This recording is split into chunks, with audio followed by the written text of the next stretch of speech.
saat ini tim Fakta sudah berada di Polres Padang Pariaman untuk mengetahui update atau perkembangan informasi dari kasus pemerkosaan dan juga pembunuhan terhadap Nia Kurniasari yang dilakukan oleh Indra Septiarman. Dan saat ini di Polres Padang Pariaman ini akan mengadakan konferensi pers yang langsung disampaikan oleh Bapak Kapolres Padang Pariaman, yakni Bapak AKBP Ahmad Faisal, mengenai tersangka baru atau tersangka tambahan yang nantinya akan ditetapkan terhadap kasus pemerkosaan dan juga pembunuhan terhadap Nia Kurniasari ini. Kita nantikan fakta selanjutnya. Pelaku ini atau tersangka ini merupakan saksi yang merupakan kerabat terdekat dari tersangka sebelumnya di kasus pembunuhan dan pemerkosaan IS. Sehingga kami menetapkan MJ alias DN sebagai tersangka dalam kasus perintangan dalam penyidikan yang menyebabkan larinya tersangka.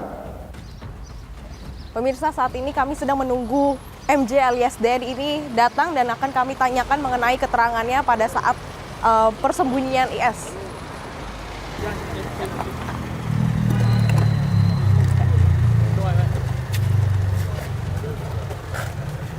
Bang, bagaimana pada saat proses persembunyian IS? Apakah Anda membantu IS dalam pelarian? Enggak. Seperti apa, bisa dijelaskan? Saya tidak mengetahui kalau dia itu pelakunya, tapi saya waktu itu ketemu sama dia sebelum penangkapan. Dia mau pergi katanya ke Padang katanya. Terus saya suruh dia ke Padang, gitu aja. Lalu apakah Anda menyuruh atau menyarankan IS sendiri untuk melarikan diri ke rumah maksud kosong saya itu? tidak ada maksud seperti itu. Karena dia ingin pergi ke Padang, makanya saya suruh dia ke Padang. Saya nggak tahu sama sekali kalau dia yang melakukan pembunuhan itu. Kenapa Bang nyuruh si Indra ke Padang, Bang? Tapi katanya dia mau saya nyampe di sana, dia langsung lagi beres-beres mau ke Padang. Katanya mau kemana? Katanya dia mau ke Padang katanya. Setelah terima gaji terus dia langsung kalau Padang langsung aja ke Padang katanya. Kata saya sama dia. Berapa kali Abang ketemu sama Indra? Satu kali itu aja, nggak lebih. Begitu saya nggak ketemu sama dia lagi sampai sekarang. Sampai penangkapan itu saya nggak pernah ketemu dia lagi. Berarti selama ini pelariannya Indra Abang nggak tahu sama sekali? Enggak, saya tidak mengetahui sama sekali keberadaannya. Ketemu juga nggak pernah saya. Terus kalau yang logistiknya Indra selama ini dalam pelariannya, apakah betul Abang juga yang memberikan? Oh tidak, saya tidak mengetahui itu Pak. Sama sekali saya tidak mengetahui keberadaannya, di mana dia. Saya tidak tahu, tidak pernah ketemu saya. Jadi Abang berkomunikasi dengan Indra itu terakhir pada saat?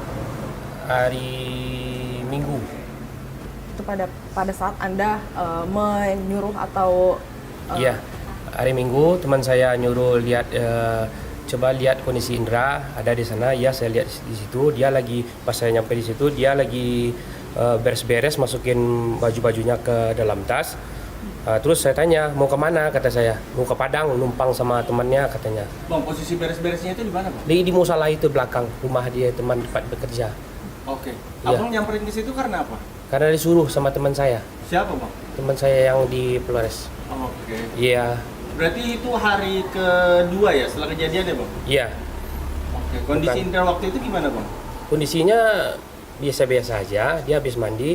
Pas saya nyampe di situ dia lagi masukin bajunya ke dalam tas gitu. Mungkin nggak ada cerita sama sekali. Nggak lebih. Cuman itu saja saya bilang Pak. Nggak ada komunikasi lagi. Ya pemirsa, kali ini tim Fakta sudah bersama dengan Bapak Kapolres Padang Pariaman, yakni Bapak AKBP Ahmad Faisal Amir. Pak, mungkin pada saat penangkapan nih Pak, kan IS nih akhirnya tertangkap dalam rumah ini apa ya? Itu gambarannya seperti apa Pak? Apa kondisinya IS pada saat itu? Kemudian juga apa yang sedang dia lakukan pada saat ditangkap itu, mungkin bisa digambarkan seperti apa Pak? Ya, itu pada jam 3 sore. Ya, jam 3 sore berdasarkan anggota ya yang masuk ke TKP itu memang lagi santai. Karena pada saat itu lagi menggunakan ini ya celana pendek ya, lagi santai, sedangkan celananya sedang dijemur di belakang. Itu memang suasana santai yang berdasarkan penyampaian dari anggota. Jadi pada saat masyarakat hilir mudik di sini seliuran itu si IS sepertinya lagi menikmati ini lagi rokokan gitu. Rokokan begitu ada Sudah banyak bersantai. langsung naik ke atas gitu, Pak. Ya, memang sudah ada gelagat lagi dicari gitu, Pak, dan dikepung. Baru dia naik ke atas. Ke atas itu memang benar posisinya tempatnya yang tidak tampak. Kalau melihat dengan biasa saja sekejap kayak gitu ya memang tidak terlihat karena memang seperti datar, padahal itu ada tempat seperti cekungan gitu, Pak. Itu tidur situ ya gak nampak. Ya masyarakat anggota memberanikan untuk ya merangkak merangkak mencari setiap sudut-sudut, baru ditemukan dia lagi posisi terlentang. Baru ditangkap di atas loteng itu ya Pak ya, Ditangkapnya seperti di yang di atas loteng. video yang viral itu ya. Betul.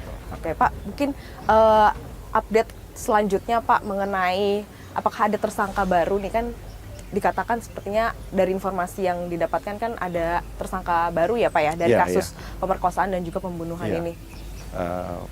Kami menetapkan satu tersangka berdasarkan laporan dari penyidik ya Mbak ya, karena dalam proses kami melakukan penyelidikan di awal kemudian dinaikkan menjadi tahap penyidikan, di situ ada perbuatan mengaburkan dalam proses penyidikan.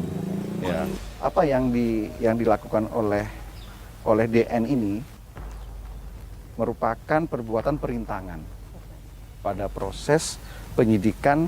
Di saat kami memanggil saksi-saksi itu menyuruh pergi tersangka, menyuruh pergi tersangka si IS ini tuh udah kabur aja, karena ada buser lagi manggil kamu atau cari kamu gitu. Ya itu baru kami kesulitan mencari saksi ya awalnya si IS ini, hingga kami tetapkan tersangka. Dalam proses pencariannya sampai 11 hari itu, Mbak. Berarti untuk DN sendiri ini bagaimana untuk proses hukumnya Pak? Ya kami tetapkan tersangka di pasal 221, kasus perintangan yang menyebabkan larinya tersangka. Untuk hukumannya sendiri? Hukumannya diancam pidana 9 bulan penjara. Setelah 11 hari pencarian, pihak kepolisian yang dibantu oleh masyarakat akhirnya berhasil menangkap Indra Septiarman, pelaku pemerkosaan dan juga pembunuhan terhadap gadis penjual gorengan Nia Kurniasari di Padang Pariaman, Sumatera Barat. Selama bersembunyi, Indra Septiarman berpindah-pindah tempat untuk menghindari kejaran pihak kepolisian.